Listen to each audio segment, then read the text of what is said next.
اہل بیت اطہار کی جہاں تک محبت کا تعلق ہے تو رب قدوس قرآن حکیم میں ارشاد فرماتا ہے قل میرے محبوب اعلان فرما دیجئے لا اسألکم علیہ اجرا کہ میں نے تمہیں کلمہ پڑھایا، نماز لا کر کے تمہیں دی ہے، روزہ کر رکھنے کا طریقہ تمہیں سکھایا ہے، حج و زکوٰۃ کے احکام سکھائے ہیں، شریعت مطہرہ تمہارے ہاتھوں میں دی ہے، دین اسلام کے سبق تمہیں پڑھائے ہیں، لیکن اس کے اوپر میں کسی قسم کی کوئی بھی اجرت تم سے، کسی قسم کی اجرت کا مطالبہ تم سے نہیں ہے، نہ یہ مانگتا ہوں الا المودۃ فی القربى، لیکن جو میرے قریبی ہیں ان سے محبت رکھنا، میرے جو قریبی ہیں ان کے سے، یہ حضور کے قریبی کون سے ہیں؟ ازواج مطہرات، یہ حضور کے قریبی ہیں، حضور کے گھر والے ہیں، اہل بیت اطہار۔ اہل بیت اطہار میں سب سے پہلا نمبر حضور کی ازواج مطہرات کا ہے، اور ان کی عقیدت و محبت دل کے اندر ہونی چاہیے، اور نبی مکرم صلی اللہ تعالیٰ علیہ وآلہ وسلم کی آل ہے، اور حضور علیہ السلام کی آل کے ساتھ محبت ہو۔ پھر صحابہ کرام کی بھی ایک نسبت دیدار مصطفیٰ کی نبی مکرم علیہ السلام کے ساتھ ہے، تو صحابہ کرام رضوان اللہ تعالیٰ علیہ مجمعین سے بھی جو محبت ہے وہ ان کی ذات کی بنیاد پہ نہیں، مصطفیٰ کریم علیہ السلام کی صحبت و سنگت کی بنیاد پر ہے۔ حضرات گرامی قدر، میں تو اکثر اپنی تقریروں میں کہتا ہوں ہم نے جس کو مانا ہے مصطفیٰ کریم کی وجہ سے مانا ہے، اور جس کو چھوڑا ہے حضور کی وجہ سے چھوڑا ہے۔ ہم مانتے بھی حضور کی وجہ سے ہیں، ہم چھوڑتے بھی حضور کی وجہ سے ہیں صلی اللہ تعالی علیہ وآلہ وسلم۔ میں یہ عرض کرتا چلوں کہ جہاں تک اہل بیت اطہار کی محبت کا تعلق ہے، مصطفیٰ کریم صلی اللہ تعالی علیہ وآلہ وسلم نے ارشاد فرمایا جو میری آل کے ساتھ محبت کرے گا، جو میری اطرت اور میری اولاد کے ساتھ جو محبت کرے گا، آقا فرماتے ہیں محشر کے میدان میں اس کا صلہ میں خود عطا فرماؤں گا۔ نبی پاک علیہ السلام کی آل کے ساتھ محبت، اور ایک مقام پہ آقا نے ارشاد فرمایا تمہارے درمیان بھاری برکم دو چیزیں چھوڑ کے جا رہا ہوں، ایک خدا کی کتاب ہے اور دوسری میری اطرت ہے، میری آل ہے۔ اب نبی مکرم صلی اللہ تعالی علیہ وآلہ وسلم کی آل کے ساتھ محبت، حضور کی اولاد کے ساتھ محبت، یہ ہمارے ایمان کا حصہ ہے، ایمان کا جز ہے، اور جس دل کے اندر اہل بیت اطہار کی نفرت ہو، اور کسی سید سے جو آدمی سید ہونے کی وجہ سے نفرت کرے گا، ہم اسے خارج اسلام سمجھتے ہیں، دین سے باہر سمجھتے ہیں، اسلام کے ساتھ اس کا کوئی تعلق نہیں ہے۔ اس کے کسی عمل کی وجہ سے نفرت ہو تو الگ مسئلہ ہے، اس کے کردار کی وجہ سے نفرت ہو تو الگ مسئلہ ہے، لیکن سید ہونے کی وجہ سے اگر اس سے نفرت کرے گا تو دائرہ اسلام سے خارج ہو جائے گا، اس لیے کہ سید کا ادب بھی ہے تو مصطفیٰ کریم علیہ السلام کی وجہ سے ہے۔ آج میں چاہتا ہوں کہ حضرت امام زین العابدین رضی اللہ تعالیٰ عنہ کا تذکرہ آپ حضرات کے سامنے کیا جائے۔ یہ امام زین العابدین ہیں، عابدین کی زینت کا نام، ان کا نام تو علی ہے، علی اوسط۔ حضرت امام زین العابدین رضی اللہ تعالیٰ عنہ امام حسین رضی اللہ تعالیٰ عنہ کے واحد فرزند ہے، جو میدان کربلا سے واپس تشریف لائے، اور انہی سے سارے حسینی سادات پوری دنیا کے اندر ہیں۔ حضرت امام زین العابدین رضی اللہ تعالیٰ عنہ کو اللہ تبارک و تعالیٰ نے وہ فضیلت اور وہ عظمت اور وہ شان عطا فرمائی، کردار کے اعتبار سے، علم و عمل کے اعتبار سے، زہد و تقویٰ کے اعتبار سے، حسن و جمال کے اعتبار سے، خاندانی وجاہت کے اعتبار سے ان کا کوئی جواب نہیں تھا۔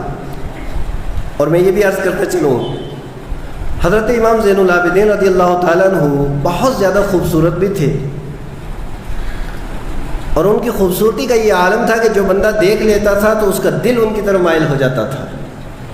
اور حسین کے بیٹے ہیں، حضرت شہر بانو کے لخت جگر ہیں، مصطفیٰ کریم صلی اللہ تعالی علیہ وآلہ وسلم کا خون ان کی رگوں کے اندر ہے۔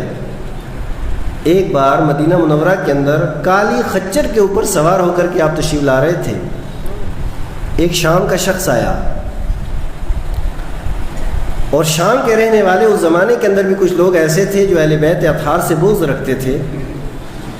حضرت امام زین العابدین کا جو گھرانہ تھا، حضرت امام حسین رضی اللہ تعالیٰ عنہ کا گھرانہ، ان سے شدید نفرت تھی کچھ لوگوں کو۔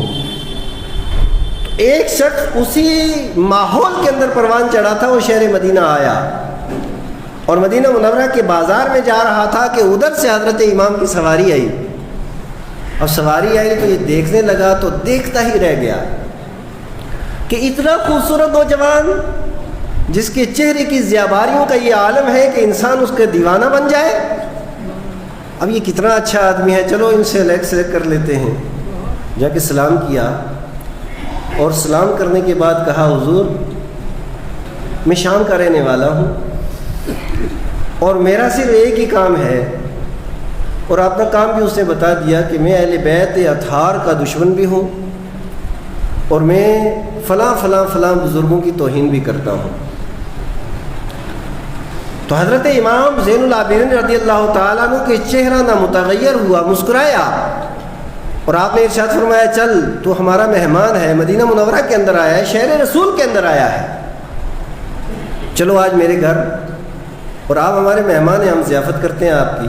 امام اپنے گھر لے گئے اور ارشاد فرمایا آپ کو کھانے کی ضرورت ہے, پینے کی ضرورت ہے, سواری کی ضرورت ہے, کپڑے کی ضرورت ہے, اخراجات کی ضرورت ہے, کس چیز کی آپ کو ضرورت ہے؟ اس نے خیر آپ نے کوئی ضرورت پیش بھی کی, امام نے اس کی مہمان نوازی کی.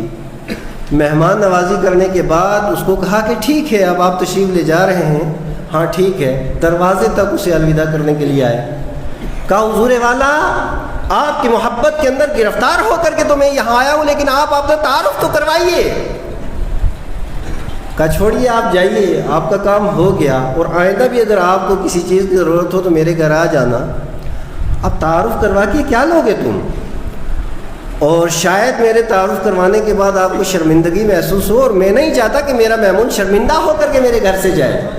کہا نہیں حضور والا آپ بتائیں تو کون ہیں؟ کہا میں وہی ہوں جن کو تم گالیاں دیتے ہو, میں حسین کا بیٹا ہوں, علی کا پوتا ہوں. علی میرا بھی نام ہے, زین العابدین مجھے دنیا کہتی ہے. وہ دروازے سے واپس لوٹ آیا, قدموں کے اوپر سر رکھ دیا. کہا حضور والا آج آپ کے ہاتھ میں ہاتھ دے کر کے میں بھی وعدہ کرتا ہوں, اس سے پہلے اہل بیت سے میری دشمنی تھی, آج کے بعد اہل بیت سے زیادہ محبوب اور ان سے زیادہ محبت میرے دل کے اندر کسی اور کی نہیں ہو. امام کا یہ کردار دیکھا انہوں نے. اور ایک بات میں آپ کی بارگاہ میں اور بھی پیش کر دوں کہ امام حسین رضی اللہ تعالیٰ عنہ کے قاتلین کو وصل جہنم کرنے والا مختار ثقفی تھا. ایک بار ایک شخص کو مختار ثقفی کی فوجیں دوڑا رہی تھیں. وہ جلدی جلدی آیا, ایک دروازہ کھلا تھا, اس سے اندر آ گیا, دروازہ بند کر دیا, اور یہ مکان حضرت امام زین العابدین کا تھا.